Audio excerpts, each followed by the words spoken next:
What is mindfulness? A lot of us, when we think of that term, think it's about attentiveness, awareness of what's going on in that particular moment that we're engaged in. And I'd like to argue today that mindfulness is more than just attention, that it includes and involves layers of awareness. So when I ask, how mindful are you? I'm not asking how attentive you are in this moment.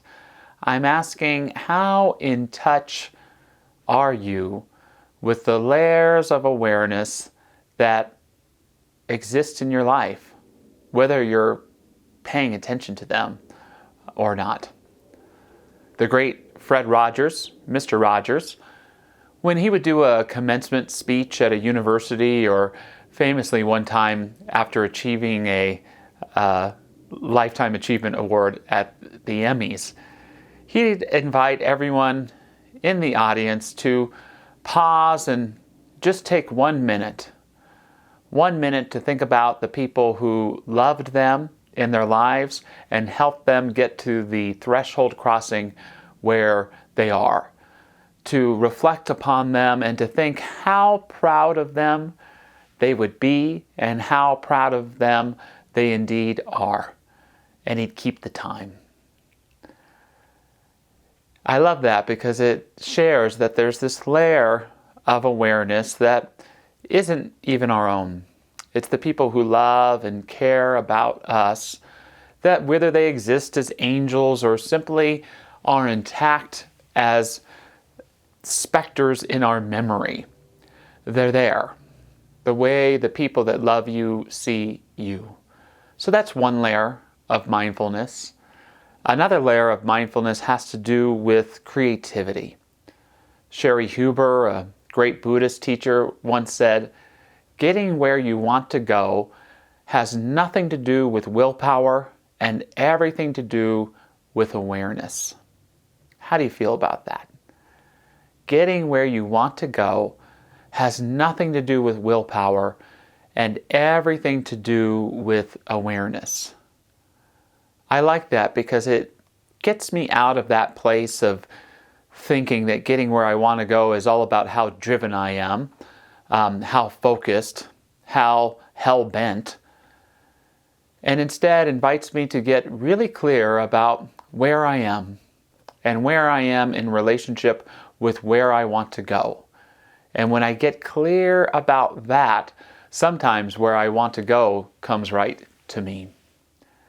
Marshall McLuhan, the great media guru, once said that nothing is inevitable as long as one is willing to be conscious of what is happening.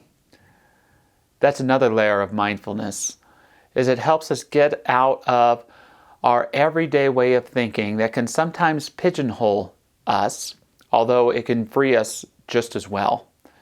It's that layer of mindfulness that says, this moment that I'm in, I may think I know what it is, but if I can be aware in the right way, it can reveal to me where I really am.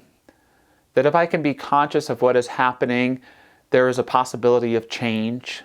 That if I can be conscious of what is happening, there is the ability to make a new choice.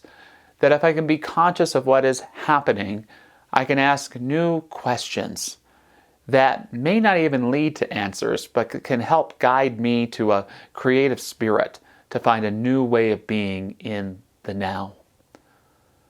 What is mindfulness? Is it paying attention? Or does it have more to do with recognizing the many layers of identity within ourselves and applying them with greater consciousness, greater clarity, and greater willingness? I invite you into that question tonight on this Wednesday Night Insight. And if you choose to join me, let's just take a deep breath, close our eyes, not to become mindful, but to allow mindfulness to become more aware of us.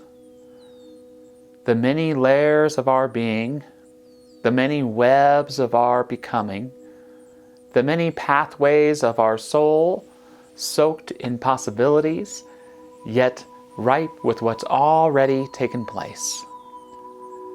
As I open up my mind and heart to the many layers of who I am, I invite and allow in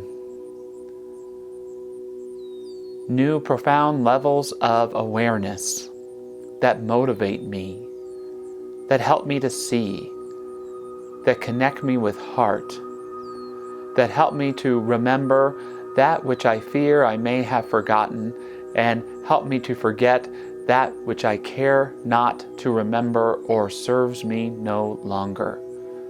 Mindfulness, set me free. Mindfulness, help me be that which I am. Mindfulness, find joy and pleasure in who I am. And I know together that a divine guidance leads the way. And so it is.